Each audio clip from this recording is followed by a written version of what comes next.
Good evening and welcome to the Standards of Geekness podcast page. I'm one half of your hosts, Evan Jones, Mr. Wrestlemania tonight. And I am the other half, the better looking half. I am Brian Mercer. Good evening, Evan, and welcome to the Go Home podcast for Wrestlemania. You know, it's funny looking back at a year of, last year when we did this set, before Mania, and I was a lot more excited for last year's Mania than I am this year. Don't get me wrong, there's some matches I'm interested in, but the overall taste that this build to WrestleMania has left in my mouth for the last couple 3-4 months has been basically dog shit. Like you're eating a can of dog food. We got a few things I think we're gonna go over tonight. I have done. I was still willing to give him hope for a little bit there after the Rumble. I think you were checked out after the Rumble at that point. I have had issues with the build to this WrestleMania from the onset. Yes. I think it needs to be understood that, we're going to go over the card tonight. And if you were to just look at the card in a bubble, it looks like a perfectly serviceable WrestleMania card. That's not the issue. The issue leading up to it. Yeah, the build has lacked the excitement that is typical for a WrestleMania season. It's not unheard of to kind of have this lackluster feeling. Yeah, we've had shitty Manias like 27, 29, 9. But at least at those, there was still star power kind of spread out evenly. And something I've noticed is that this year, a lot of the star power is kind of like all pushed up towards the top. We don't have kind of a balance of build. I will give them credit. They did manage to salvage some of the Jey Uso Gunther storyline once they bloodied up Jimmy that past week when Gunther got really into it. The promo Jimmy delivered afterwards, where he's back to crash out Jimmy. They've done a good job of reworking that. So I do want to throw some praise on Triple H in regards to that. But before we get into our thoughts on the WrestleMania card, Triple H's comments over the last couple of days, he did an interview where he basically said that people on the internet's opinion doesn't matter when it comes to how things are booked, that it doesn't matter, the reactions online are overplayed and it's just the opinions of a few people. How very Vince of you, Paul. You just sound a lot like the old man. To me, it just sounded. I think it really is important. Well, it's important to look at both sides of the coin. On the one hand, you know, when you are looking at a full story and a bigger story, and can see that, all right, there are going to be points in this that people are going to be unhappy, then you can be prepared for that. I think the issue that I'm seeing is not, I think the big one that is being talked about is the Jey Uso versus Gunther match. And I don't think the issue is that Jey Uso is going to face Gunther. I think the issue is that you built it horribly. Mm-hmm. When you literally had Jey lose to Gunther a week before he won the Royal Rumble, you automatically set the expectations in this, like, he doesn't deserve, like, he's not going to actually win. It's Well, not that yeah, he's actually winning, it's that he's winning through plot device. yeah, and I definitely agree with you. Like, I wasn't super high on it to begin with, but I was willing to give them the benefit of the doubt. I really enjoy Jay's work. Um, to me, it's just how do I say this?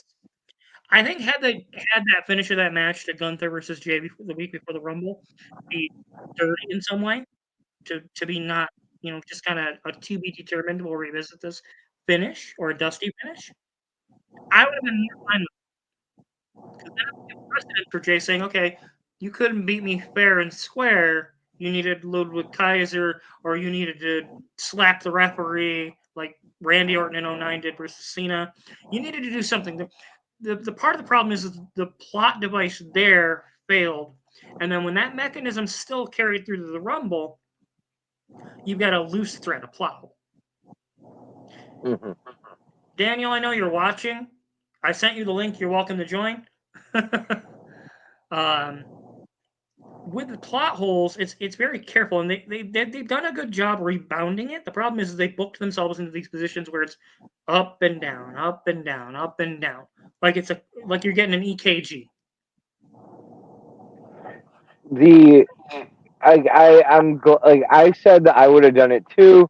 The having Gunther beat the crap out of Jimmy, to add the emotional stakes to it. At the same time, if you had built this right from the beginning, this could have just been, you know, Jay's road to glory. Hmm. I would have But taken it a step further. I wouldn't have had Jimmy be the first one to get beat up. I would have had Gunther bloody Rikishi. I would have taken well, it a that would step have been further. fun. That would have been Then fun. have Jimmy get pissed I off, Jimmy get put down in a pay-per-view match. Well, I said it, I think it was 2 weeks ago, that what I would have done is I would have had Roman show up, you know, planning to take out Gunther, and for Jay to go, no, Oos, I got this. Like, I'm taking him, and for Roman to believe in Jay and give him that nod. Yeah. I think that is part of what Jay needs. Like, he needs that nod from Roman. Roman was the one who Roman was always the benchmark for Jay. Hmm. Like, the bloodline story, it might not be in full swing right now. We might be coming back to it, whatever. But ultimately, it is part of Jay's story, especially Hmm. Jay's single story. I honestly think the Bloodline story, it was about Roman Reigns, but I think Jey Uso is the main, protagonist of it. It's about his journey. I still think I'm pretty sure Jay versus Gunther is going to open night one of Mania. I would like to see him go out through the crowd, and I'd like to see each one of the family, Bloodline and Timu Bloodline, come up and hype him up, and then him go out there and finally beat Gunther. That's great, but this could have been done in such a more less on the nose way. And I think they really dropped the ball. And I think my problem with Triple H's comments, honestly, is just the fact that it sounds um, it just sounds out of touch and sounds ignorant to sit there and say, "Well, I'm in an arena with 10 to 15,000 people, and they don't believe Cody's reign is terrible. They're still buying merch. Merch isn't the only fucking benchmark, bro. Like, your audience at home also buys merch. Your audience at home also likes your stories. It's not about catering to them. It's not about believing one voice more than the other. It's about finding balance. And when there is clearly a consistent theme throughout your booking, we're not the only ones who have called this out. There was a lot of negative reactions on TikTok, on YouTube. Tons of people liked the Rumble Jay win. Tons of people have enjoyed it. I'm not going to take that away from them. But there's a lot of people who aren't happy with that. There's also a lot of people who aren't happy with AEW.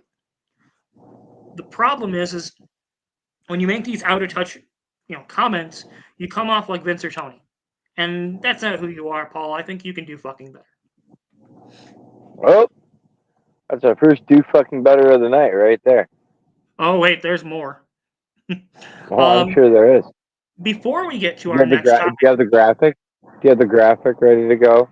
oh, The do fucking better it's a graphic? corrupted file right now. Apparently, I will get that up for Oh, next week. We have a logo now. I'll share it to the page later, guys. Couldn't get it to transport from my phone to my computer. So before we jump into our next topic, how about a word from our sponsors? How's it going? My name is Otis Neversoft again, and recently I was diagnosed with erectile dysfunction. You know, I was always a hard-working man, and I had zero plans for retirement. Well, looks like my little Johnson has some other plans. So all of a sudden, one day, he clocked out. And you know what they say, once you clock out, you can't pull your cock out. You know, I was baffled. I was blown away, because my best friend had just passed away, talking about my cock. I wasn't done living my life. Mavis and I were supposed to get a 2 for $20 at Applebee's next week, but I had to cancel. So I was getting some Applebee's, and those B's stood for blue ball. Well, that was not the ad I was expecting. That's a little risque, wasn't it? wow. Yeah. You know what? Whatever's going on at Applebee's is what's going on at Applebee's. Slipping them little details in. Hey, I'll make sure some to people reach are out to. eating good in the neighborhood. What can I tell you? I'll reach out to our sponsors and make sure they have an appropriate ad for us. Fuck. All right, our next topic. So you're currently working in the indies. I have experience working in the indies in the past. We know that wrestling, it's a community, both in the locker room, you know, the fans. It's all kind of one big community. Wrestlers, is an unspoken rule of you take care of one another. If somebody gets hurt, you look after them. I tried my hardest not to give AEW too much attention because I'm still really pissed off about that Dynasty ending, which is a whole other topic that I want to address, but I'm not going to. It's not that different of a topic. It's honestly to me not that different of a topic. But go on. I already know it, but I saw the docket. Yeah. This past week in a match, Hook, Taz's son, puked twice, visibly concussed in the middle of the ring, and this might be one of the largest or biggest disregard for wrestler safety I've ever seen in my entire time doing podcasting, entire time doing any indie wrestling stuff, entire time being a wrestling fan. I haven't seen this kind of recklessness since, Perry Saturn with that green guy in 2001, 2000? Ooh. Yeah. Tony Khan, you fucking idiot. You've already lost Brian and I as fans when it comes to AEW. When I saw this, I had to go back and watch it on Max because I had to see it for myself. I couldn't believe somebody who prides themselves on wrestler safety and be caring for wrestlers would allow something so stupid to happen. And then I've seen people claim there's sicknesses or he wasn't actually concussed. You don't get that glazed over look in your eyes and you don't vomit like that unless you're concussed. I know I've had concussions playing hockey in the past and playing football. I've had concussions. Some people curl up in the fetal position. Other people will literally vomit or foam at the mouth and their eyes will roll back.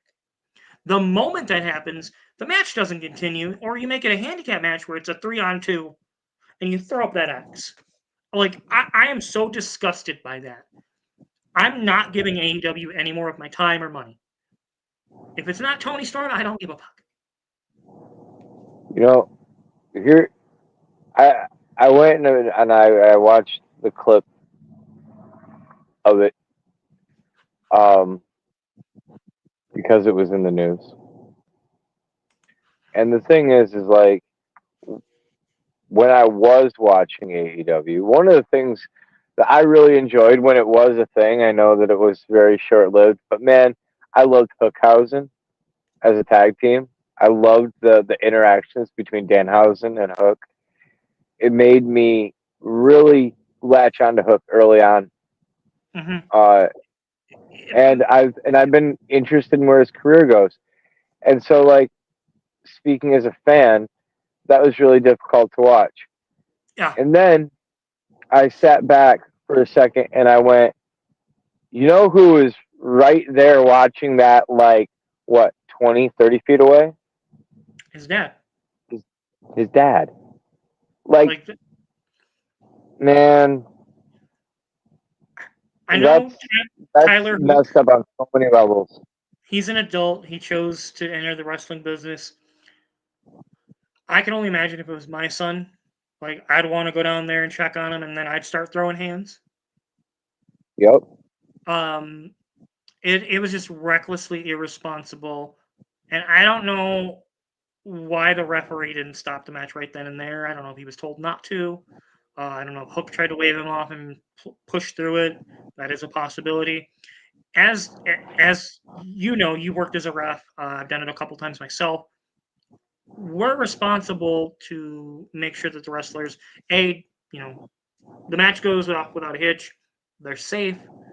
And then if something serious happens, it's our job and what we're paid for to throw that X up or to throw up a sign of some kind to let them know, hey, we need to get this match. We need to go home. We need to. Yeah, if you're a referee and you need to make an audible, you are allowed to make that audible as long as it's like with the safety in mind of performers. If that means that like the match doesn't have the same finish that it was gonna have, so fucking what? We can rewrite shit and work shit to get back onto whatever track we need to, but we need to keep people safe, 100%, except for Daniel Roberts. I believe that when you're in the ring with Daniel Roberts, shut up, Dan. I believe when you're in the ring with Daniel Roberts, safety should be thrown out the window. Real glass for Daniel Roberts. Hi, Dan. Welcome to the show. Guys, how you doing? So, catching any rats lately? Unfortunately, a lot. Yeah, so we went over Triple H's comments, and we were talking about the Hook concussion issue. Oh yeah. Give us your thoughts, as the resident Mark. Well, the way I look at it is, I kind of agree with you guys in the fact that the match should have stopped. Like, the extra being thrown up, the match should be stopped and make sure he's 100% okay and safe. Because the fact he was throwing up and you could tell his eyes were so glazed over and he wasn't working at full deck that much. You could tell he was just not all that. And the fact that Tony kind of let it continue is just, in my opinion, is disgusting. Like, your first priority and your main priority should be the workers' safety. And if your priority is not their safety, but the match, then you lose all respect, in my opinion, and for I think a large majority of wrestling.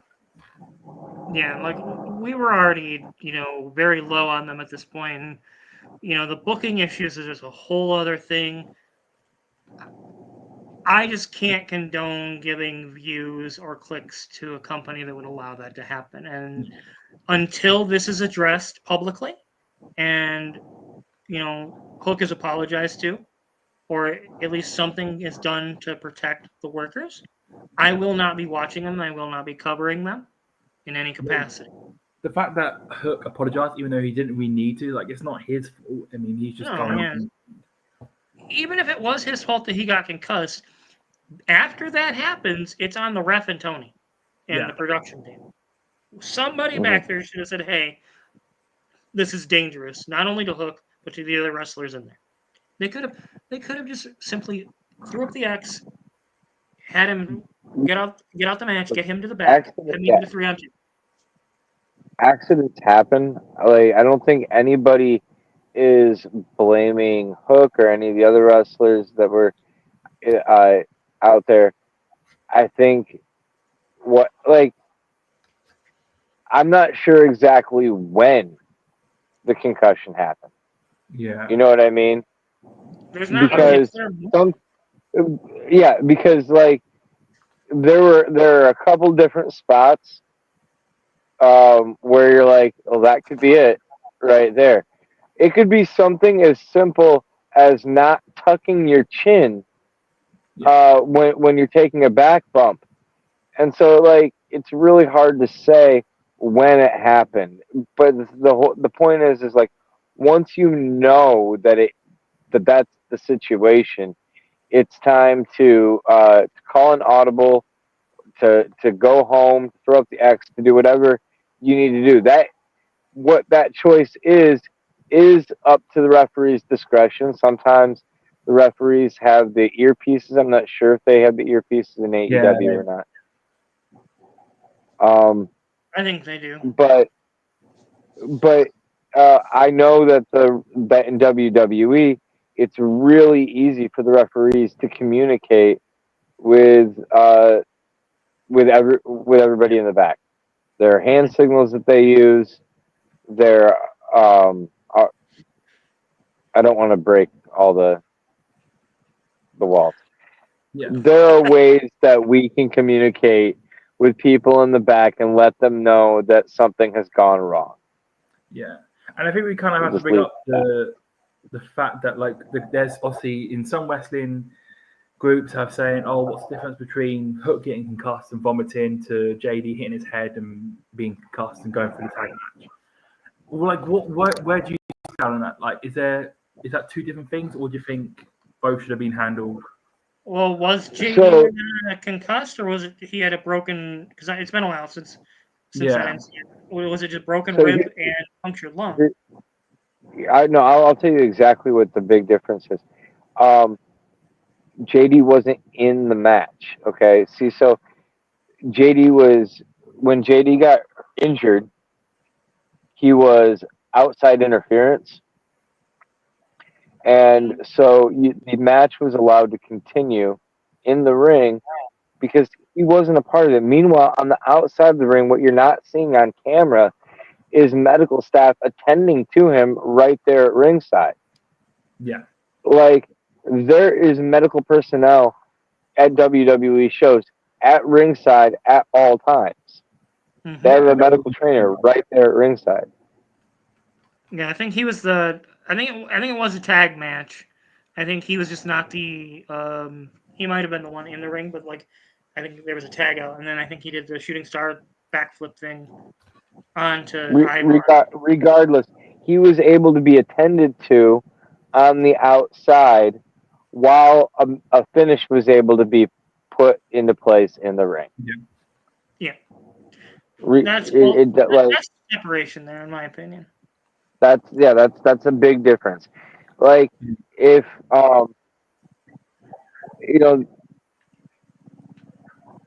if Hook had started vomiting and the referee had called for a schmaz and had like all the wrestlers like run in and start a big brawl while he got Hook out of the ring, like at least that would have been doing something. You know what I mean? Yeah. Like he could have. When you're in the ring with the wrestlers, okay, you're close enough to talk to them, but it's so loud that it's also not going to get picked up by the microphone most of the time. So I have a hard time excusing, anything when so many options are there for the referee to take to make sure to keep people safe. And ultimately, a referee has two jobs: keep your workers safe. Count 3. Yeah. To me, it's just a failure of like a multitudes from like what they should be doing in AEW. Like, and to me, it seems like it violates one of their basic tenets of like, wrestler safety. Yeah. I can't get over it, and honestly,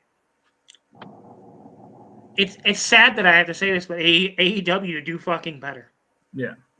And I do want to address the fact that there are some people in, especially the AEW camp, and also I say WWE camp as well, like fans, right, who's like, oh, Hook's clearly a more stronger mentality wrestler because he's at least thumps in the ring, blah, blah, blah, blah, blah, and JD is on the outside recovering, blah, blah, blah, blah, blah. Like, people like that, just shut the fuck up. Like, mate, it's just shut up. And like you said, Evan, do fucking better.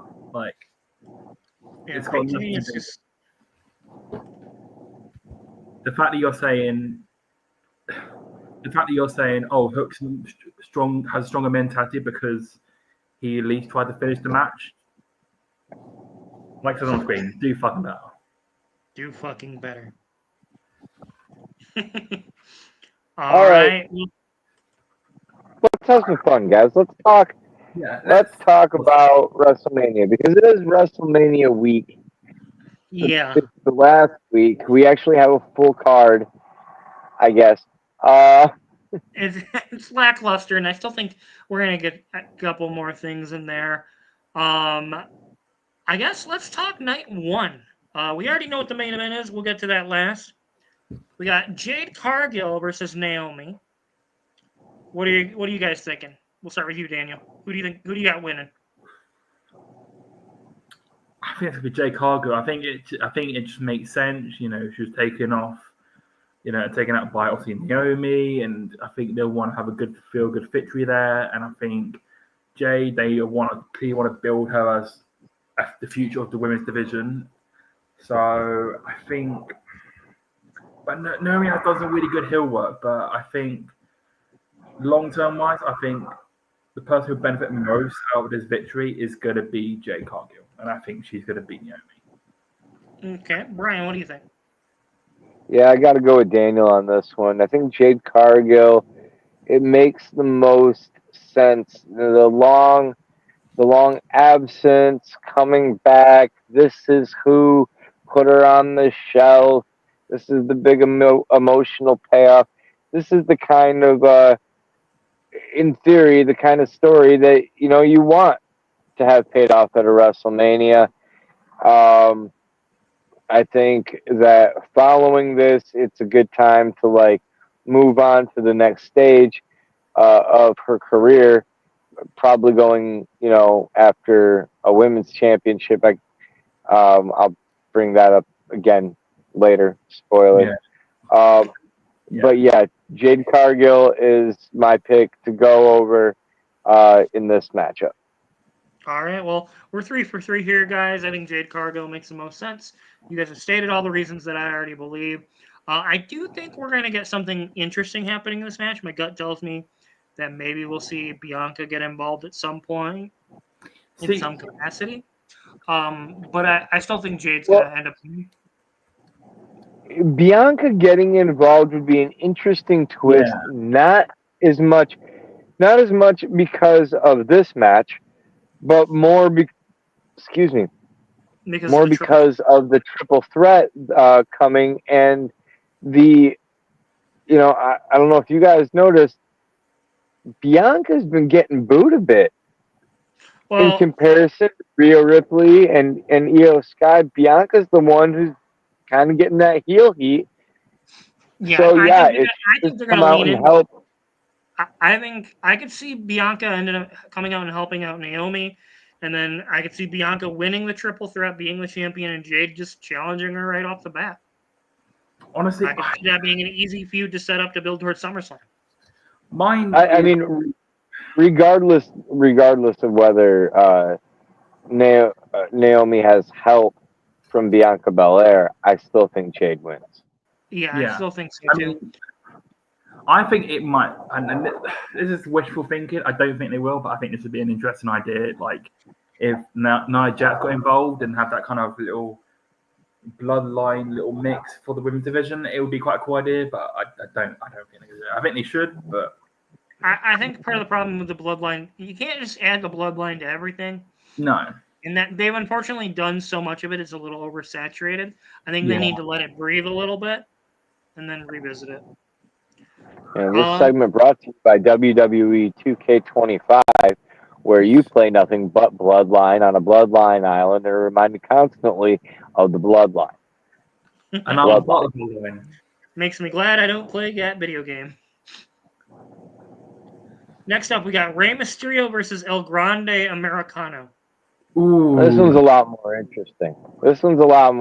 So, yes.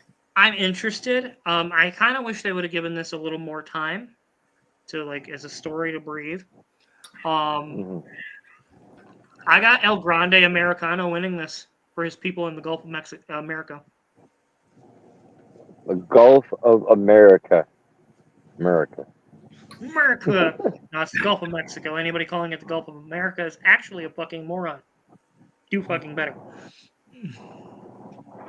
I think the real payoff for this is not so much who wins or loses. I think that we need an unmasking. I think that's what's going to really be the big moment of this match is El Grande Americano losing his mask and us finding out who is under the mask. Whoever that could be. You know, Daniel, you shared an apropos GIF in our chat the other day. It's just lazy writing, damn it. I mean, I think, and this is quite a weird one, but I think I could definitely see this happening. I think El Grande Americano will win. I do think he will win. Will beat Mysterio. I think that's just going to be a big payoff. But I think we're going to get two reveals. One, obviously, is Chad Gable underneath the mask, and everyone's saying, "Oh, it's not Chad Gable. We know it's him." How could it be Chad Gable? We saw El Grande Americano walking behind Chad Gable. That completely undermines your entire argument. But the second reveal, and I think this could be a possibility. It might not happen, but I think this could definitely be a possibility. I think Kurt Angle might get involved. Well, Kurt can't bump. No, he won't bump. His back's bumped. No, I don't think he will take a bump, but I think he will cause maybe a finish, or maybe he might give Wayne a 20 years ago, I might be with you. But I could definitely see like them getting like a manager, and he's kind of like. I could see Kurt coming in as a manager for them after Mania. Part of the problem is they booked American Made like a joke. So like, I could see Kurt coming in after Mania, maybe to like hype up Chad and to help fix American Made. That would be great. Yeah. Ray's already had his WrestleMania moments. Chad hasn't really had his. He got robbed last year out of facing Gunther for the IC title, in my opinion. No offense to Sami Zayn, but that was Chad's story to really carry through, and Sami kind of got forced into that.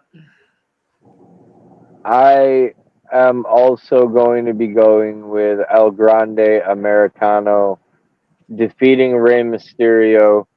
I think that in terms of ongoing story, there is no greater way to say that you are the greatest luchador of all time than by beating the greatest luchador of all time. Mm-hmm. Next up, we've got the U.S. Championship, LA Knight versus Jacob Fatu. I'm pretty sure Jacob Fatu is going to win this. Yeah, I think he will. Oh yeah. This is a slam dunk. Of course, Jacob Fatu. Where I can see Solo Sikoa getting a little jealous, and getting involved in trying to help, but accidentally costing Fatu the champion. Yeah, I can see that, and then we might get a face turn, and he might tank. So. Jacob's getting some of the best reactions from the crowd in all of WWE. Like, and if you see he's a bona fide stud. I prefer him as a heel just because he can talk the way he talks, the body language. Like, it's just who he is. He's rugged, rough, and he's just going to run roughshod. His promos are great. I personally would have him pick up the W here, and then maybe have Solo turn on him and Tama Tonga turn on him after. I could see it being where Jacob wins the title, and Solo basically says to him, "Now you got to give me the title. I am the champion." I see it being, "I love you, Jacob." And then thumbs down, Tama Tonga hitting him from behind, and they do a beat down. Solo picks up the U.S. Championship and just looks down at him to end the show. And Tonga Loa comes in to save the day. I think we're all on the same page here. We all kind of want to see the fight between Jacob and Solo happen. I think everybody wants to see that. I think we'll get that at SummerSlam. I think that's where we're finally going to get that. Ooh. But as far as this match goes, I think it's a slam dunk. Jacob Fatu for the win, with all the people saying LA Knight, good luck switching brands. I do feel bad for LA Knight because Yeah. he's red hot with the crowd. The problem is we're almost at a point with the roster where it's kind of like the Attitude Era again, where even the mid card's kind of hot. They're over, but there's just so much talent going around. It's like a more talented Attitude Era. I'm saying LA Knight after WrestleMania. I think it's time to send him over to Raw. Yeah. Send him over to Raw, turn him heel. Maybe turn him heel. I think just the fact that he could be on the other brand and having different matchups, different interactions. I think that the main event scene on SmackDown with Cody, with Roman, with everything going on over there, I think it's much more saturated and harder to break in. I think it's a lot easier to break in through the Raw side. I mean, I'm down with watching a Jey Uso versus LA Knight world title program. Have him face Jey Uso? I can see potentially either at Mania itself or maybe post Mania. I can see Hikuleo coming in to the new bloodline and being the new enforcer, and maybe he's kind of doing something with Jacob. Maybe, I don't know, potentially. Maybe that's who gets involved for Jacob. They've had him under contract for basically a year at this point. Exactly. I don't know what the holdup is. He's up in the rafters with like crow paint. Just nobody looks up there. That's the problem. His Mercedes Monet dance. Yeah, like I don't think he's obviously going to NXT, because if he was, he would have already debuted by now. So I think clearly he is set for the main roster. Yeah, I think they have something planned. And, I know Jeff Cobb just departed from New Japan Pro Wrestling, and he's not signing with AEW. I fully expect him to join WWE. I see him being on NXT for a little bit. I got to say, I've been thinking about Bronson Reed, actually, about who he could have faced at this Mania. And I think there's a world where we could have seen big Bronson Reed as a babyface in this, whole Braun Strowman, Jacob Fatu dynamic. Like, there's so many different... I'm looking forward to the day when we get to see Bronson Reed, Jacob Fatu, like, main event. Well, they wrestled on the Indies, and it was a banger. That's a main event quality program that I definitely am down for watching. Not going to be at this show though. Yeah, no, honestly, and like I would have liked to seen him versus Sheamus. I think that would have been great. And poor Sheamus isn't even on the fucking card they announced. I heard the IC title be the Under the Giant Battle Royal, I believe. You mean something I'm not going to watch? I'll go back and I'll watch the recap later. Hey, it's a 9-hour show. He's going to be on there somewhere. 9 hours each day. Yeah. On top of 4 hours on Friday for the Entree and Hall of Fame and SmackDown. See, I'm probably not going to watch the Hall of Fame because it's just... No, I'll catch a synopsis. I ain't got no time for those hillbilly Jim fucking rants. Well, it's going to take 30 minutes for Lex Luger just to get out to the podium to give his speech. So, what? Actually, that reminds me. Do you think he's going to walk? None of the others sense of humor. See, I think it might happen. I think he might walk to the podium. I think he's going to. He's been working with DDP. Yeah. It is a shame that Sting can't be the one to induct him, but DDP is going to be the one to induct him. I'm going to stand on this. I think when it comes to the Hall of Fame, that's where you kind of like give a pass. Like, these are lifetime achievements.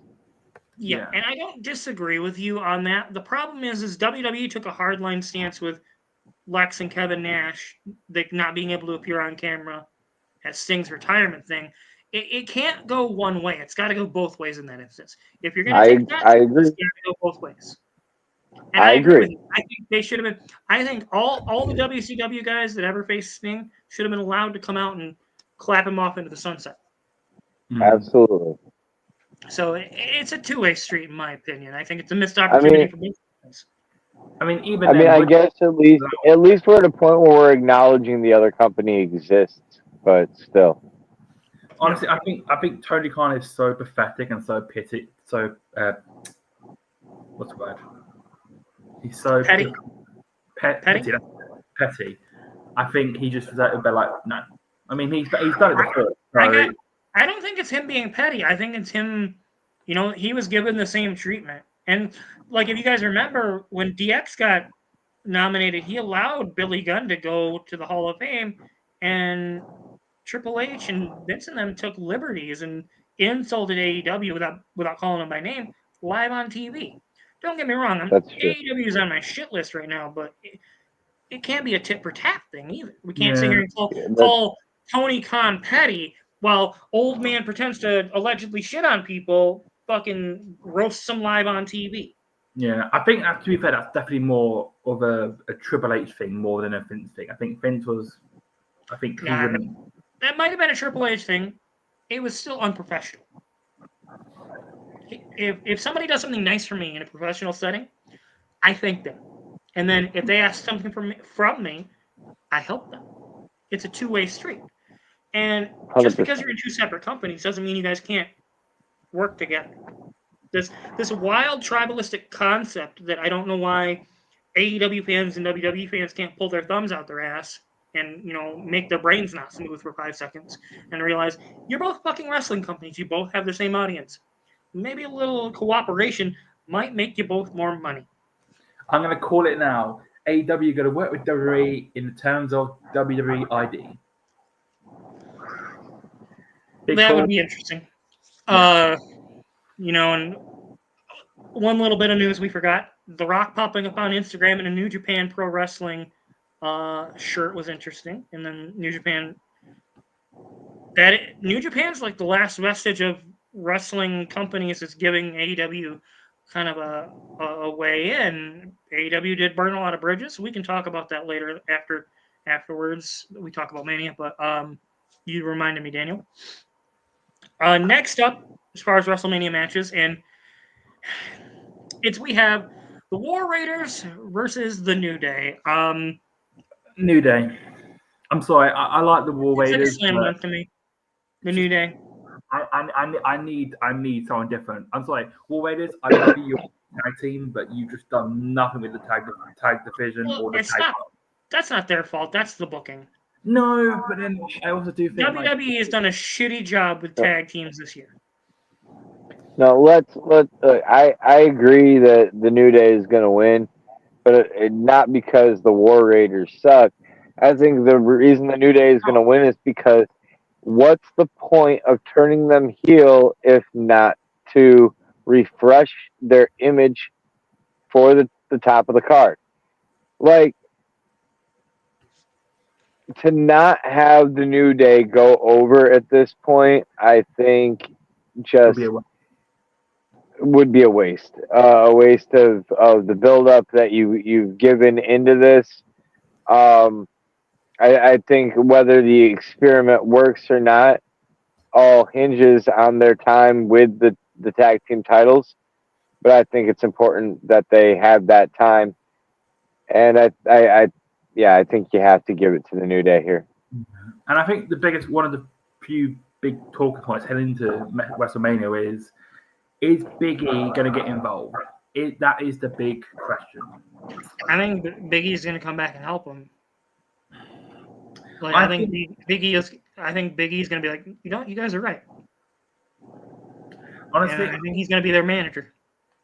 But then I can see it going either way. Like, I can see like the War Raiders winning because of Big E interference. No, I agree with Evan on this. I think Big E comes back. I think this is one of the big surprises we're going to get. I think Big E's going to come back. I think it's going to look like he's going to nail Xavier Woods, and he's going to nail Eric. Ivar, whoever. It'll probably And, be Eric because it's being built up a little bit. So. And then all of a sudden, the New Day are the new tag team champions, and it's been a plan this entire time. All the way going back to the heel turn. This was always the plan. Yeah, I think that would make it make more sense, and I think it would make it more palatable. Because are we talking about? Remember, a lot of people were squeamish about that heel turn, and it didn't land exactly smoothly. But are we talking about being coming back as in like a manager capacity or manager? He can't with areas of the neck and the spine where it's damaged. If he was to take a bump, it would be like I think his neck was slightly more damaged than Daniel Bryan's and Edge's. So it's probably it would be a miracle if he's able to bump. Maybe after a few years and some surgery and some rehab, he can get there. So it's probably more like a Tyson Kidd kind of situation where his A and B are being fused. Yeah, it's very complicated. But yeah, it just makes sense to have the New Day. Honestly, I'm noticing a trend with this night one. It's very predictable. Yeah. It is feeling like that. Actually, that's kind of how I feel as an overall for the card. Obviously, there's going to be some, some discrepancies here, but yeah, I think this is a very formulaic WrestleMania. We've all picked the same people. But does predictable mean it's bad? That's a good question. Does the show being predictable make it feel lesser than? Well, we'll see how this keeps going. We got a whole lot of matches left to go. Tiffany Stratton versus Charlotte Flair. So, all right. Before we get into this, I was all set last week before we ended up having a scheduling conflict that needed the podcast to be delayed. I was all set to come out here and defend Charlotte Flair before that, after watching the interview and watching how people reacted to it. And then I saw the promo in the ring. What the fuck? Not only did both ladies go off script, I don't fault Tiffany for going off script. Charlotte has done this time and time again, where in situations like this, she's tried to get the better of somebody on the mic. Or doing something like the whole belt swap thing with Becky Lynch a few years ago. And that interaction with Nia Jax when they had that little match and then they Nia was a little reckless there. I don't think a receipt is not necessarily unwarranted there. But this isn't the first time this has happened where Charlotte's gone semi into business for herself. Yeah, she's got a track record of it as well. I don't know if they have this grand illusion that Charlotte's, the person that they need to. It's like they try to make her sympathetic, and then she comes out there and cuts a heel promo, and then triples down on it on social media, and not even in a good way. The way she's interacting as a heel on Twitter is like some cringy e-fetters we've seen out there. See, here's the thing. I think originally she was meant to be the face and Tiffany was meant to be the heel, but I think because Charlotte's gone off script and done shit that obviously was never passed by the real. It's just nobody will believe Charlotte would be a good face there. The story didn't make sense. She didn't earn her way back. Had they booked her at number 3 in the Rumble and she earned her way back like her father did to win the championship in '92, people would have been a lot more understanding, a lot more 100% willing to believe in her. But the way they presented her return is, I'm Charlotte Flair. I'm in with the diamonds and on the boat in the bikini, and how the presentation was lifestyles and the rich and famous from the 1980s. They already made her not relatable and not likable.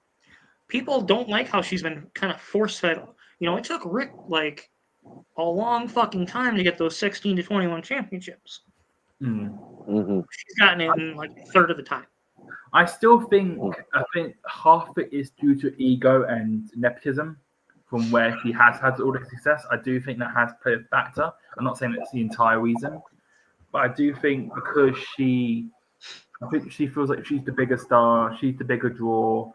She feels she has that kind of, she has that way of.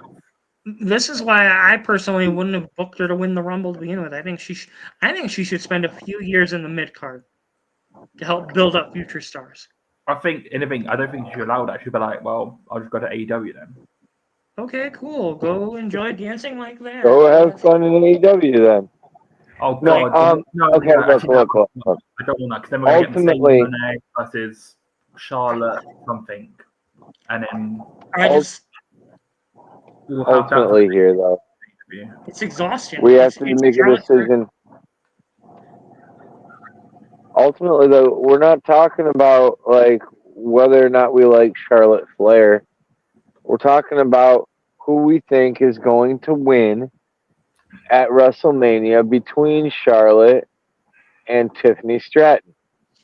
Now, personally, I don't like Charlotte Flair. I'm not a Charlotte Flair fan. I've never been a Charlotte Flair fan, really. But yeah, I think she's going over. I think Charlotte's winning the match. I think she's beating Tiffany Stratton. Yeah, I can't agree with you, Brian. I think, unfortunately, it could be one of the decisions people go look back at this WrestleMania, but like, that was a stupid decision. That was a bad decision. It ruined Tiffany Stratton's potential and her momentum. So I want it to be Tiffany? Absolutely. I think it should be Tiffany. But knowing Charlotte Flair, she'll probably throw a hissy fit if she doesn't win. So it's probably good for Charlotte. I don't think Tiffany has necessarily done anything to prove herself. Like if I'm Triple H and I'm planning out how this is all going to go down, Tiffany Stratton hasn't done anything that says to me, I'm a better choice than Charlotte. You should change course and go with me. That's all I'm saying. The only reason why there's been cringy stuff on both sides. There's been stuff that's come up on the internet on both sides. It's a giant clusterfuck. Hopefully it draws some attention, but ultimately I think it's just going to always be the same old result. It was always going to be Charlotte winning the championship back at WrestleMania. Yeah, I think either way, whoever loses, there's definitely going to be some fallout backstage. I can guarantee you that. Like, whether Tiffany loses or whether Charlotte loses, like, it's definitely going to be. Honestly, I wish there was a third option. I wish this was a triple threat. I mean, you could have had Nia Jax in this whole situation, but do you want Seth Rollins to run down? We're gonna have Seth Rollins run down with a briefcase in the middle of the match and enter himself. It worked once before. Part of the problem is WWE's trying to build new female stars, but like they still rely so much on the horsewomen that like Becky Lynch isn't even on the card now, so they've only got 2 of the horsewomen left. Yeah, I mean Mercedes, Bayley is kind of gone lukewarm. Bayley's in the mid card, maybe fighting for the women's IC, maybe for the women's tag titles. We're not sure yet. Off, enjoying her motherhood and doing her own personal stuff, which is great. She's doing a lot of acting. Charlotte. The problem with Charlotte is it's just I feel so exhausted with her. With her dad, I never had that problem where I felt like he was always there, always winning, because like the storyline superseded it. It was more entertaining. Well, I think until he came. I haven't seen a Charlotte Flair storyline that actually has entertained me. And that's part of the problem. I think the only one legitimately, I think part of the big difference between Charlotte and Rick is with Rick, you always had the Horsemen. Okay, so it wasn't just Rick; it was Rick and his interaction with this elite club of guys. And, who's in that club changes over the years, right? Mm-hmm. But it's still Rick able to play off of those other guys, those guys being badasses themselves, and then saying that Rick is the man above them that lent him credibility, you know, in ways. Charlotte doesn't have any of that shit. I mean, There's no like. She's never had that. That's part of the problem. I would. It would have been more intriguing had they just had done built her own horsewomen. I mean, if it was me, I mean, I would kind of introduce Tessa into this and help her beat Charlotte. Like, that would be quite funny. But I know everyone's going to be like, absolutely not. Everyone doesn't like the idea of it. We don't fuck with racists here. But it would be funny to kind of show that, like, I fail to see what that would. I fail to see what that would accomplish in the current like situation. Like, I mean, it would be quite fun though. No. This is the situation we're in. It's going to be Tiffany Stratton versus Charlotte Flair. One of them's going to walk away with the championship. They've both had cringe-worthy promos week after week. They've both said and done stupid stuff. This build has not been good. Nobody wanted to see Charlotte win the Royal Rumble to begin with. Like I can give this match a thumbs down and tell you I have zero interest in watching it. But I got to pick a winner, and so I'm picking Charlotte Flair. Unfortunately, I'm gonna pick Charlotte Flair too. Hopefully they can turn chicken shit into chicken salad. Yeah, I think we all agreed though collectively. Like we're hopeful that it is Tiffany. We hope she does. We all hope it's Tiffany. I would prefer if it was Tiffany. I don't necessarily hope that it's Tiffany. I hope that they're able to do something with this that's going to make it entertaining, because up until now I have not been entertained. Honestly, I would rather they just do some type of double knockout, vacate the title shit. I think whoever loses, I think they just need to spend some time away from WWE and just like recollect. Charlotte just came back. Even then, for me, I was just sending Charlotte back, just be like, take some time away, enjoy your time off. Send her to AEW. Send her to TNA. Oh God, please no. Actually, because then we'll get Tessa Blanchard and Charlotte Flair for the. Hey, you'll get your wet dream. Knockout division. There you go. Daniel will be so happy. Well, I'm a big TNA fan, but I do not want to see Tessa Blanchard and Charlotte Flair teaming up for knockout titles. Absolutely not. Please do not put this point, it might be more entertaining. Moving along, Gunther versus Jey Uso for the World Heavyweight Championship. The Bean General. Did you say the Bean General? Yeah. Is it because you British people put beans on everything? No, because he was dressed up as Mr. B in his in that kind of grey suit, Oh. Okay, that makes more sense. Mr. B. All right. So, I think that we can all give our prediction here. I think we can all do it in one word. The question is, can we all do it in unison? Everybody on 3. 1, 2, 3.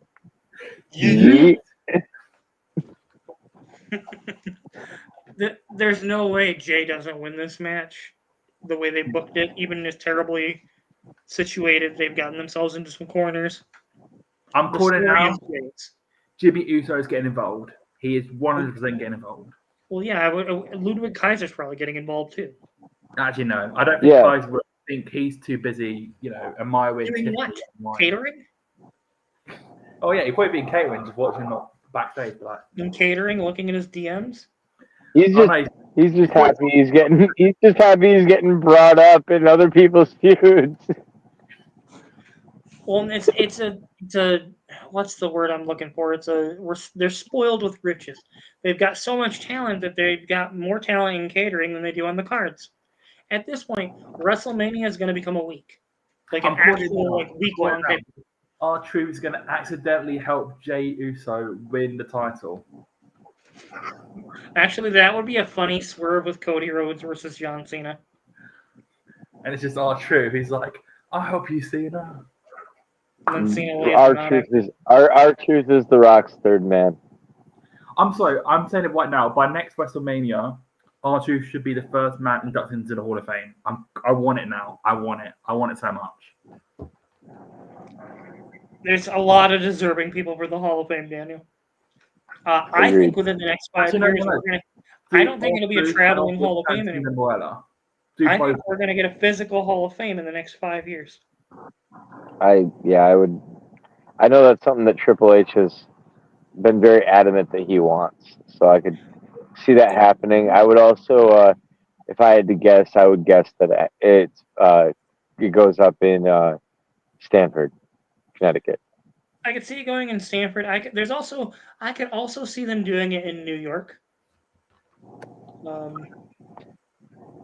I could also see it going in Philadelphia, honestly, even though that's not necessarily known as the WWE's hotbed. The wrestling fans there are pretty damn most rabid. rabid fans I've seen outside of Europe. But yeah, Jey Uso, we're all in agreement. Man, it's so boring that we all have the same person for all these. I mean, there is a slight chance Gunther could win. There is a slight chance. Yeah, but like the problem is they haven't built up anybody else, and usually when they're planning on having somebody retain, there's always like another person kind of built up, like a 1A, 1B kind of situation. I mean, I guess without further ado, let's jump right in to the main event of night one. Triple threat. Seth freaking Rollins, versus the Tribal Chief Roman Reigns versus CM Punk with Paul Heyman in his corner. So, before we go into this, I just want to say that the whole favor thing was whack as shit. Yeah, I'm so beyond underwhelmed with the favor. That was shitty. Compared to you two, I actually like the reveal of it being Paul Heyman being in this one. Now, and the only reason why I'd say that is because of back to their feud in 2013 with Curtis Axel and that stuff. You know, it was a nice tease to that, and the fact that it came back around, was it predictable? Yes, but I did like the reveal of that is what the favor was.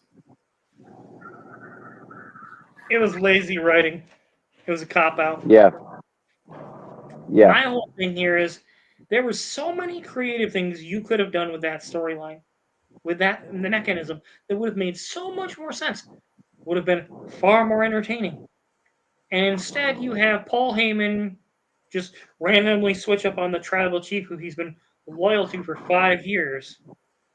I'm calling now. Money in the Bank this year, we're going to get John Cena versus CM Punk in Cena's hometown. That's a possibility. We're talking about Mania, and we'll get to that. So I have a theory. I'm going to pick Seth Rollins to win this match with Paul Heyman turning on both Punk and Roman. Okay. Finally, something spicy, something different. Think about it. It's the one thing that nobody would see it coming. That's a Paul Heyman kind of guy. Seth Rollins isn't his stereotypical person. CM Punk is one of the original Paul Heyman guys. Roman Reigns is the Tribal Chief. He was his wise man for years. Yeah, he comes out with Punk. Yeah, sure, the favor's done. Okay, if he goes back to the Tribal Chief. Oh, he's loyal to the Tribal Chief. Been done there. Did that with Brock Lesnar. A swerve that nobody'd come seeing. Paul Heyman helps Seth Rollins win the match, turning on both of them. And it leads to Roman Reigns crashing the fuck out. What do you think, Brian? Who do you have on this match? For me, it's clobbering time. I think that CM Punk is going to get the W. I think ultimately it's going to come down. I think there's going to be a big, moment where Heyman's going to have to make a choice, and I think he's going to walk away. I think he's not going to make a choice. But when it comes to the hatred between, Roman doesn't hate Punk. Roman hates Seth. And so I think once Paul decides that he can't pick a side. Yeah, he can't deal with what's going on. He takes off. I think ultimately CM Punk gets the win. I think Roman has had more wins at WrestleMania than I can count. Seth has had plenty of those big moments. I think this is what CM Punk came back to WWE for, and I think this is how you keep him there permanently. I definitely can see that. The one caveat, Paul Heyman owes Seth Rollins a favor now. True. For what? For not stomping him in the head? I'm just saying. Wait, no, Evan. I'm gonna come over. I'm gonna beat you up, and then I'm gonna slam my foot down next to your head. And because I didn't kill you, you owe me a favor. That sound logical to you? So, yeah, come on, Daniel. Go ahead and give yours, and we'll have a word from our sponsor.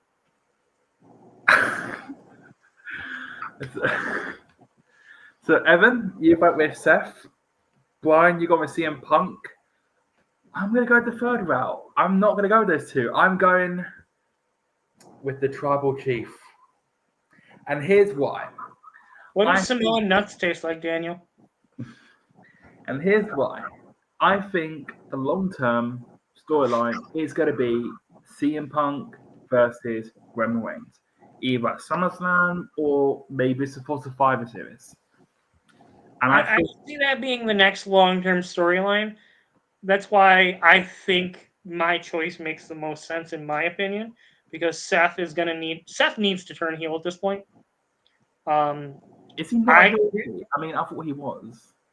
Well, I think Seth Rollins is the third man for Team Rock. Paul Heyman turning on Roman Seth isn't turning in the match. Seth turns on Cody.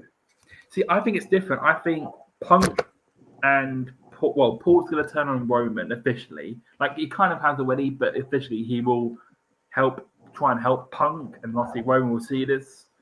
Probably spear, Paul, and then we'll have it come down to maybe Punk versus Seth, or maybe Roman comes in and spears Punk 1, 2, 3, pinning him, setting up for SummerSlam. I don't know, but I think personally the way I look at it is I think the most. It's like Roman hasn't had enough wins at WrestleMania. All Daniel wants to see is the Tribal Chief get to go over at WrestleMania because he didn't get to go over last year. Poor Roman lost last year, so now he must win. I also think it could be Roman because I think, obviously, because he did take that huge loss last year, I think you don't want to really give him another win. You can't tell me logically in the world. It's a triple threat. Wait. It's a triple threat. It's a triple threat. If Seth pins Punk, or if Punk pins Seth, how does that make Roman look any weaker? He doesn't look weak. That's part of the problem. But like the IWC has Here's the thing. I can see weakness in somebody losing, and like it's so fucking dumb. Like CM Punk has never had that moment at WrestleMania, so him winning in the main event makes sense. Seth's won a main event. Seth's been in the main event multiple times. He's been there, but he's been on kind of a losing streak the last couple Manias, and honestly, he's kind of been getting his ass beat the last couple of years. I do think we need to talk about a hard reset. Roman makes the least sense out of all of them. Roman needs a character change too. But then I think that's going to be the storyline coming out of it. Like, I think Roman's kind of reverting back to his old Tribal Chief era. And I think I think eventually this victory, he'll boost his ego again. Like, I've done it. I've beaten, my enemies. I've beaten my demons, kind of thing. And I think Jay winning the title, I think that'll play a part in the storyline of how he's holding gold and Roman is not. I think Jimmy helping his brother and not Roman also is going to tell a story. Sammy not really helping him out as well will tell a story in that as well. And I think I just that's part of the problem is we've been so bloodline focused since 2019 that it is at the point where it's oversaturated and boring. Yep. I'm tired of the bloodline. Let it sit for a while. That way, when they come back to it, it's more meaningful. That way, it's like the NWO, in HKW, it's the Untouchables getting back together. Like that way, it's more meaningful. Like the Shield reuniting. I think it's overplayed, and I think it's kind of lazy to just go by. Oh, this is our most successful storyline since Austin left. Let's go here. It's lazy. And that's why I also think it might happen, because I think WWE know how successful the bloodline storyline is. I think they want to just squeeze more of that juice out of it. You can't squeeze juice out of a lemon that's already been pressed. Sure. Once it's a rind, it's a rind. I mean, it's like that image of the milking cow where there's like nothing left. Look. There is still juice to be gotten out of the bloodline story, but not here. Gotta let it breathe. That's not what the focus is. If it comes down to it, the time you bring the bloodline back up is with either Solo and Jacob or with Rock and Roman a year from now, 2 years from now, 5 years, 27 years from now. It's a little piss. As soon as The Rock is done filming the Fast and the Furious 84. All right, guys. Well, we're gonna have a word from our sponsor. Only erectile supplement endorsed by retired wrestling legend Chris Chaos, the man who brought you mayhem to the ring and assless chaos to the world. Because when it counts, it'll make you HARD.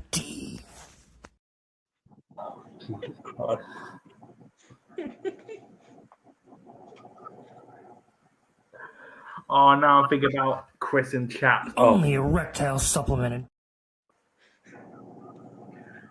Dan, you're always thinking about Chris and Chaps. But we've got night 2. We got night 2 to get through, okay? So put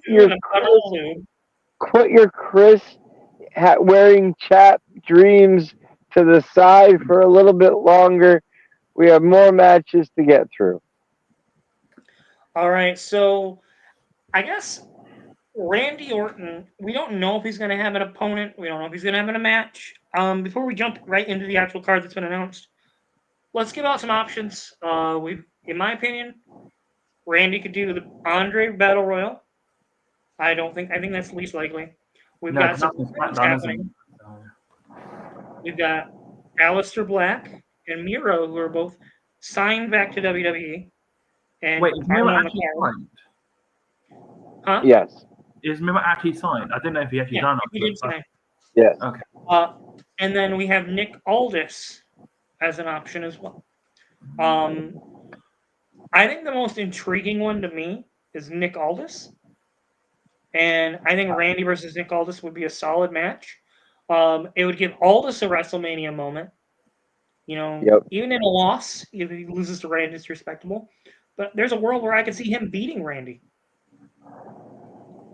Well, I mean, Nick Aldis is a former multi-time NWA champion, very successful wrestler, still in great shape. Exactly. Yeah, I would love to see Nick Aldis get the opportunity here. The Raw after WrestleMania, I think that can be Rusev Day. Yep. I think the problem is. I think Aleister Black's going to get involved in the Intercontinental match. See, here's the thing. I think if Nick Aldis is going to be stepping back into the ring, I think we'll potentially find out by the SmackDown if he's going to do that or not. Because I don't think they're just going to leave it last minute. Like, Well, I mean, you saw what they did with the John Cena. the next night is WrestleMania. Like it's SmackDown, and then the next night is WrestleMania night 1, and then the next night after that is WrestleMania night 2. Of course, if they're going to announce it on SmackDown, it's going to be announced this week. It's not like they're going to announce it on next week's SmackDown. Next year's WrestleMania. no, I think obviously Nick has Nick Aldis. That would be hilarious though. Nick Aldis comes out, faces Randy Orton, gets like RKO'd like 5 times. Then he comes out in the following WrestleMania to announce again that he's facing Randy Orton at WrestleMania. He's so concussed he can't even put together the fact that the match has already happened. British Archer. Wait, that would be hilarious. That would be hilarious. I think the one I would personally like to see is Nick Aldis. I think that is the most intriguing option. I think especially has kind of that established storyline of him first getting hit with an RKO and then the recent RKO as well. So I think the story is there. It's probably a weak story, absolutely, because of Kevin Owens going out injured. But I think the only kind of match could actually matter would be Aldis. I know exactly how I'd like to see him do it too. Like have Aldis, have Randy come out to the ring, call Nick down to the ring. Nick, have you got a WrestleMania opponent for me? Yeah, I found you one. But before we get to that, I wanted to give you this. Hand him $30,000. Right there. Why is it? And Randy goes, "What's this for?" And Nick drops him on the spot. He goes, "Now we're even." Like that whole callback to the fact that Randy had to pay off the fine for RKOing Aldis. I think do it the other way. I mean, the one point is like I don't really want Aldis to leave the SmackDown GM role yet because I love him as a GM. I don't think he has to leave it. I think it's a one-time thing. Yeah, 100%. This is a one-off. This doesn't have to be continued. I would say right now he's probably been one of the best SmackDown GMs we've had probably since Teddy Long. Like he's been up there. I don't disagree. I just don't think you. The problem is we just assume, oh, he's back active, so he's no longer the GM. No, he's the GM. Like maybe this is a catalyst for him turning heel, which has been sorely missing as a heel authority figure on the screen. Hasn't really been done in a while in wrestling.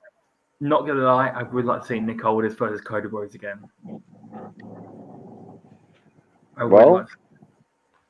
Pray for a WrestleMania miracle, Daniel. Speaking of WrestleMania miracles, AJ Styles. That being said, I still say Randy wins. Oh yeah, Randy as well. Yeah. Sorry, Brian. I thought you'd already given yours. AJ Styles versus Logan Paul. I'm gonna let you guys go first. I have opinions. You know who I'm gonna pick. All right, go ahead and give your pick, Daniel. Logan Paul. God damn it! I hate that I have to agree with Daniel. Every single Wrestling fan's heart just shatter, and of the thought of that idea. I don't disagree with you. That was gonna be my choice. I hate that I have to agree with you, but like AJ Styles, it's not a main event, and I think this plays more into AJ Styles and Karrion Kross's storyline. I think that's actually the more story here. I can see AJ, letting down all the wrestlers, letting the Hollywood kid, get one over on them, make them look bad, leads to Karrion and him feuding further. It's pretty on the nose. I don't think AJ Styles is going to win this. I don't think there's any need for AJ Styles to win it. I think all the momentum is behind Logan Paul moving forward at this point. Yeah. By the way, I got to say, Love his new finishing move. Absolutely fantastic. Yeah. Sin City Street Fight, Damian Priest versus Drew McIntyre. Oh, this is tricky. This is really tricky, actually. They've both been beating the shit out of each other. Yeah. The winner in this one is us. Okay, like I gotta say, this one could easily be a match of the night. This is gonna be the Yeah. show stealer. I got Drew winning here. To kind of come full circle on Damian and his story. I think this on Friday on the go home, Damian's gonna get back one over on Drew. I don't think they're done at Mania. I think they're gonna have another blow off at Backlash. Oh wait, I thought it's Clash at France, isn't it? I believe. I'm gonna agree. I'm gonna agree. Drew McIntyre. Not only do I want to see him win, I think he deserves the win. He's had an amazing year. The whole feud with CM Punk last year, I think this is just another part of the payoff to that, to be honest. Like, let Drew get his moment in the sun. Let him actually get the win. I mean, you can kind of say he kind of had his moment at WrestleMania last year when he won. His moment, the whole 20 seconds. The whole point of the CM Punk feud was that his moment got stolen. Fuck you. He's gonna have one of the best matches. He's gonna have one of the best matches the entire weekend, and then he's gonna get the win. This is Drew McIntyre's moment to win, and I'll be real. Even though he's a heel, I think this is a feel good moment for wrestling fans to see him win. He might even turn himself babyface after this, to be honest, with the injury and everything. I can see this match leading to a double turn.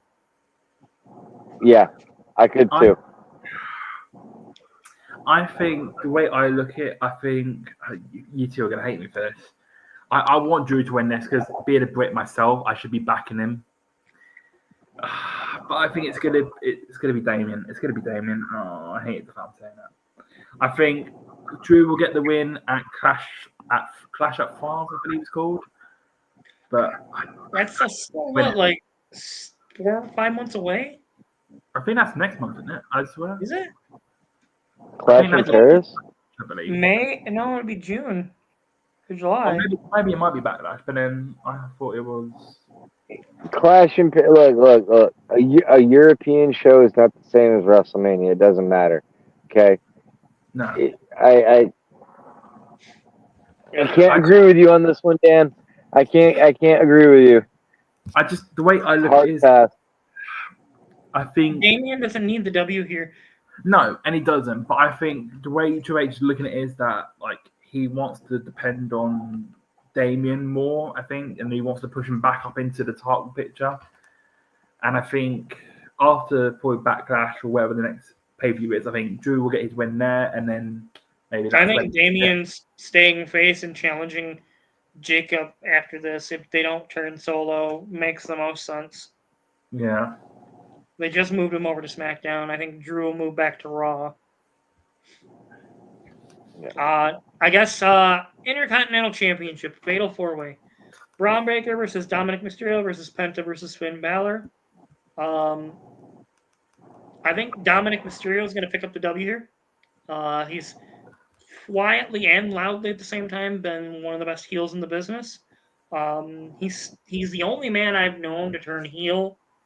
Let me guess. Being heel, and he's probably going to turn heel again at Mania. Let me guess. He's going to pin Finn Balor. It's a ladder. Oh yeah, no, I forgot. I don't think it's a ladder match. I think it's just a fatal 4-way. That's what I thought. I thought it was just a normal fatal 4-way. I thought they said it was a ladder match. Okay. I think that's what I booked. No, it's not. It's just a regular old fatal 4-way. Oh, but I think when we booked our Mania, I booked it as a ladder match, and you did too. Well, it should have been. Would have at least made it make sense. All right. So I'll preface this by saying what I want is what you just said. I want Dom to win. I think, though, that this is one of the moments that, in order to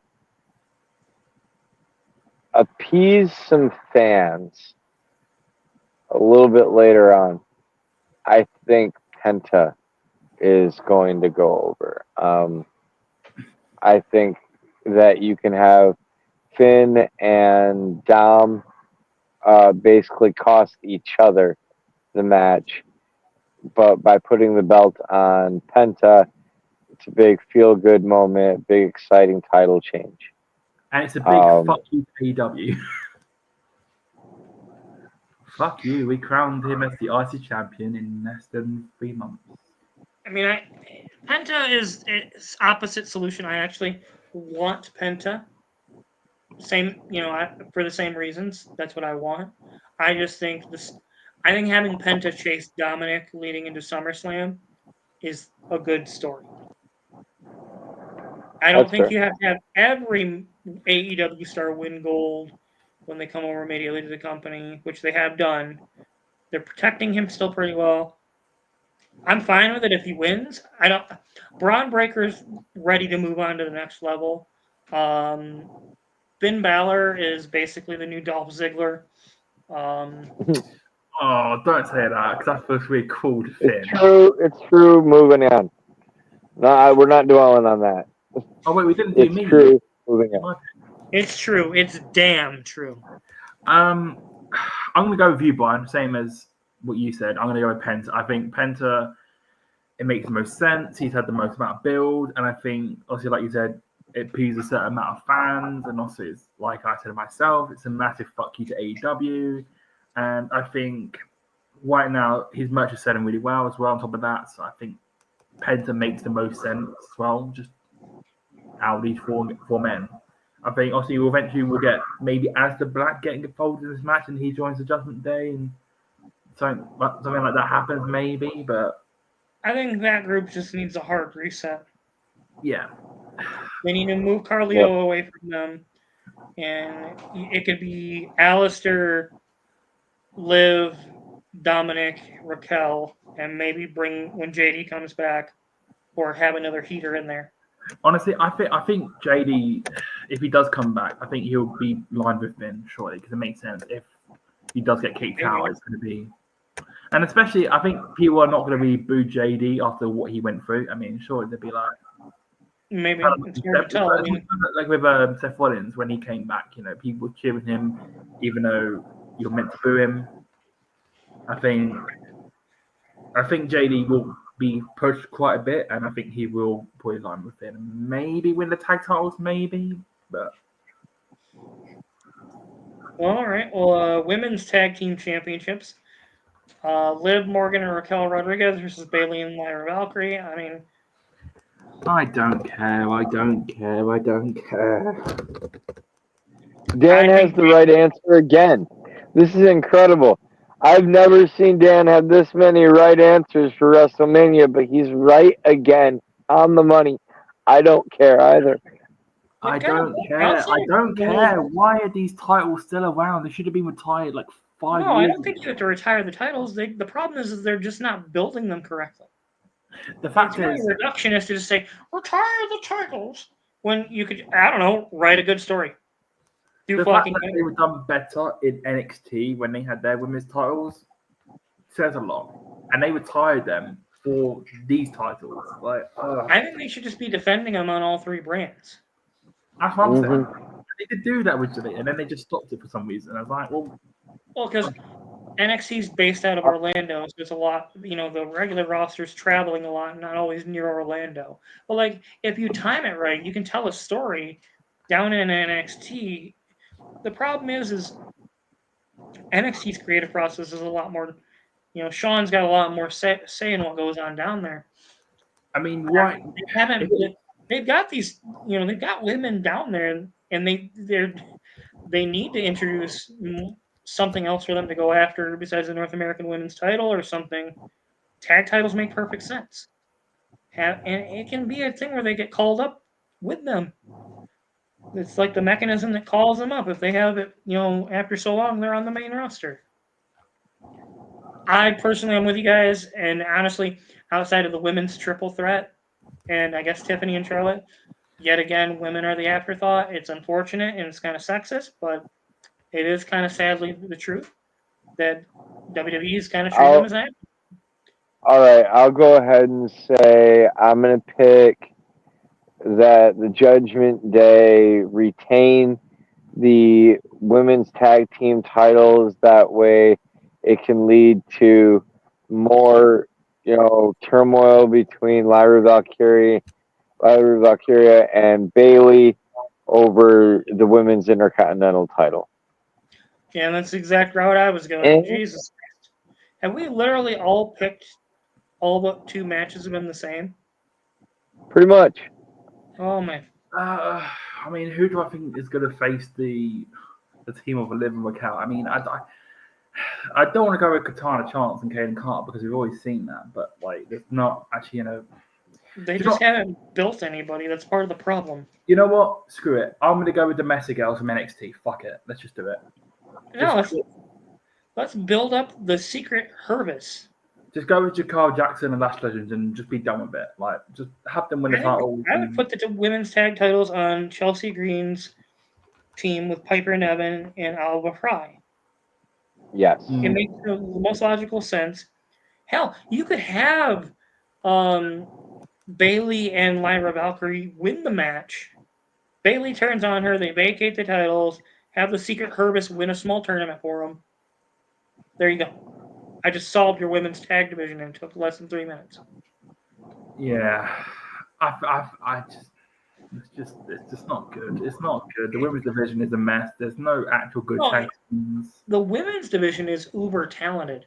Like the NXT women's division is stacked. The main roster's women's division is actually stacked. Yep. I'm just convinced that Triple H and Road Dogg don't know how to book women. Yep. Do you know what? I love though what Shawn Michaels is doing at NXT because the women feel like on the same level as the men, which just is They're what treated as superstars. Damn it, Brian. Like even women who I'm sorry, guys. I'm sorry. The fact that I haven't really slept for a couple days. Important, like that women's division as well is so stacked, and they all feel like they are playing a part in, the roles they have.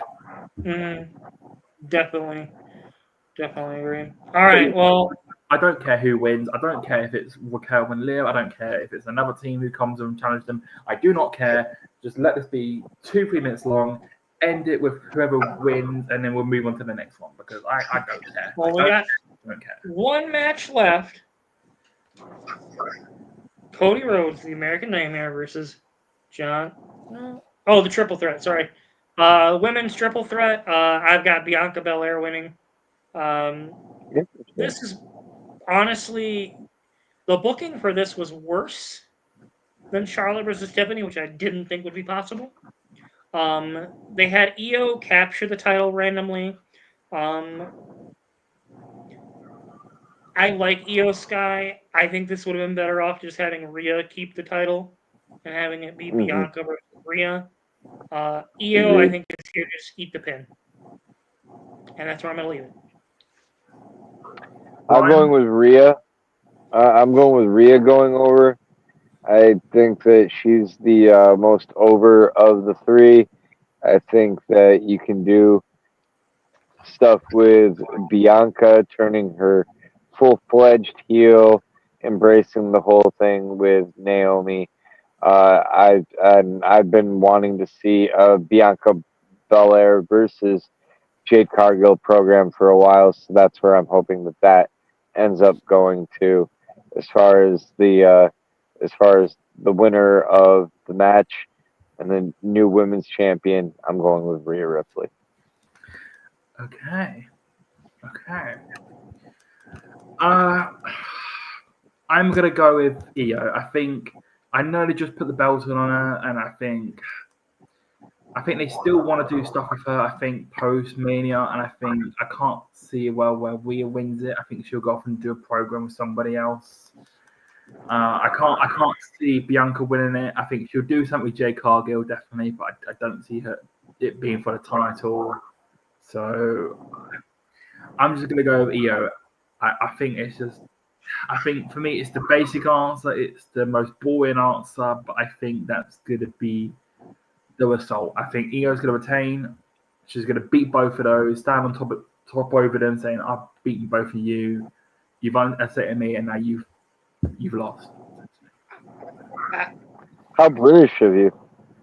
That was the most British answer I think you've ever given to anything.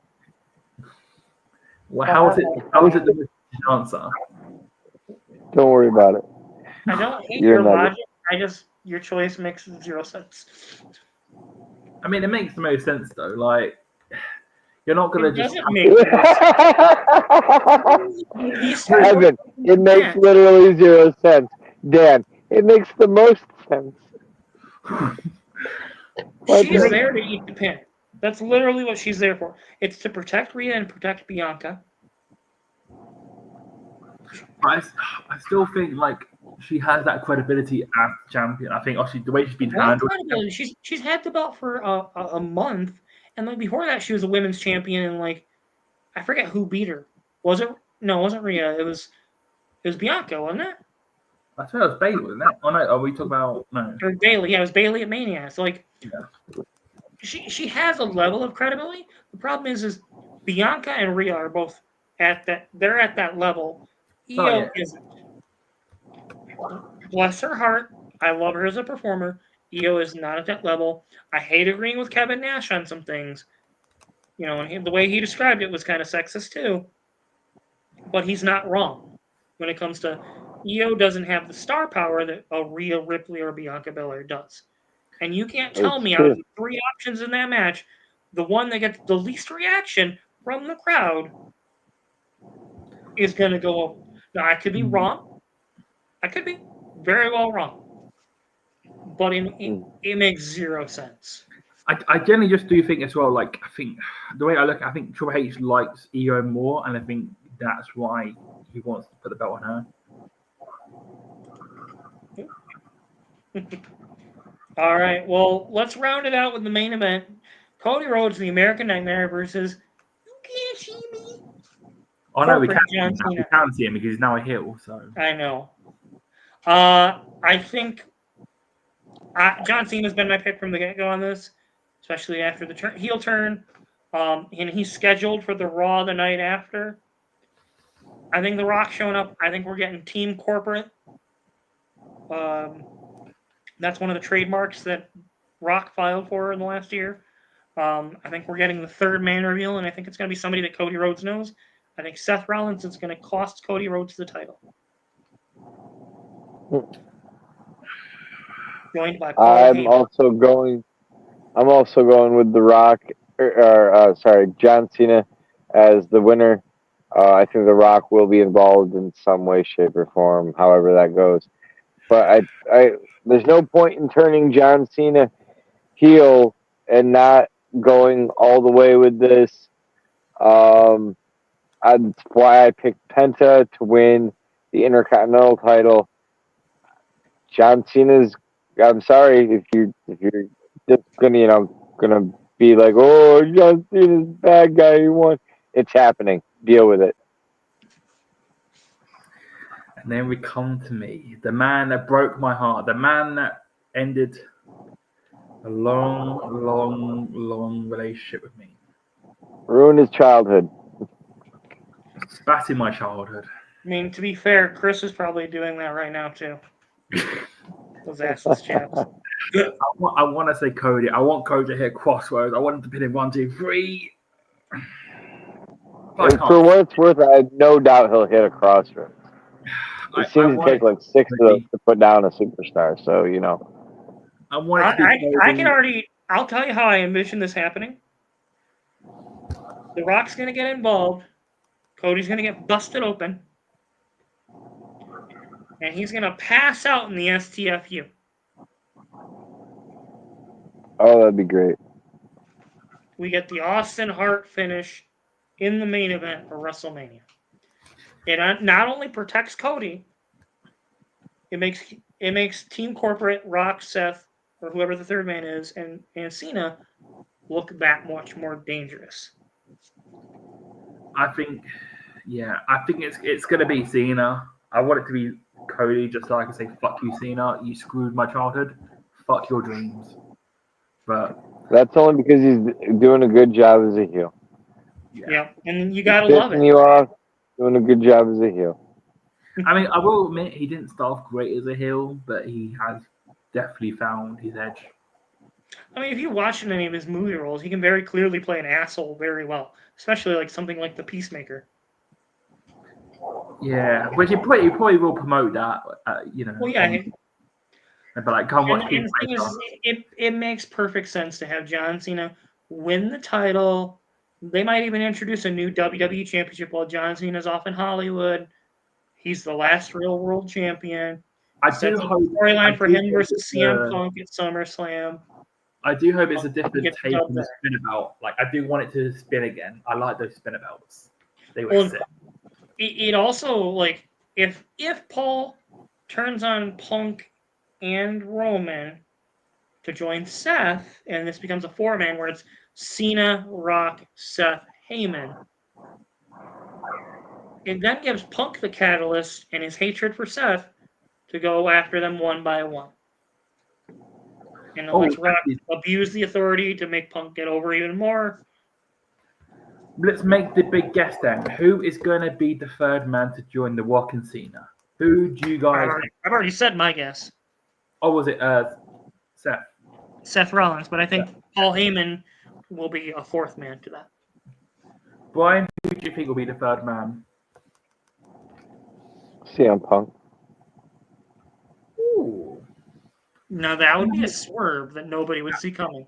But it does make sense though, because of his anger towards Cena. The only problem is that promo the Raw after the heel turn. Yeah. That would be really hard to sell. But I could. Look, I can say whatever I like. Words are just words. I guess that's fair. Well, especially if Punk's turning his back on everything to cash in and become corporate. Instead of chick magnet Punk, what if it's corporate magnet Punk? Or what if it's corporate Phil? I'm trying to think. He didn't come here to make friends. He came here to make money. Not wrong. Who would make the most sense? I mean, Yeah, probably when I'm telling lies. I think it needs to, what I will say, this one needs to be, I will say it needs to be somebody who needs to be, like, whoever aligns with the Rock and Cena, they need something to benefit them out of this. They can't just be like a Randy Orton or a CM Punk, because I feel like it doesn't really benefit them. But if you have someone like and the way I look at it is, I think Braun Breaker will be perfect for this. You know, a young, hungry guy who's looking for an opportunity, and it's been time and time again have his opportunities taken away from him, or even like an Ethan Page. I think he'll be great for this as well. He was my second choice, was Ethan Page. Given his and Rock's interaction in NXT, that would bring that full circle. I think it definitely needs to be somebody that, like, it needs to benefit them. They can't just have someone like The Rock, or no, not The Rock, like Randy Orton, CM Punk, Seth Rollins, because I don't feel like they really need it. But if you get to someone like Braun Breaker or Ethan Page, it helps them move up the card massively and helps them. I don't disagree. I think guys. You've already got Cena, so yeah. All right. Well, let us know what you think about our WrestleMania predictions. Whether you agree or disagree, let us know in the comments. We'll be happy to discuss what you think next week as well. As always, make sure you go to enforcechew.com, enter the code Standards of Greatness 25 for your 25% discount. It'll make you HARD. Night, everybody. Good night.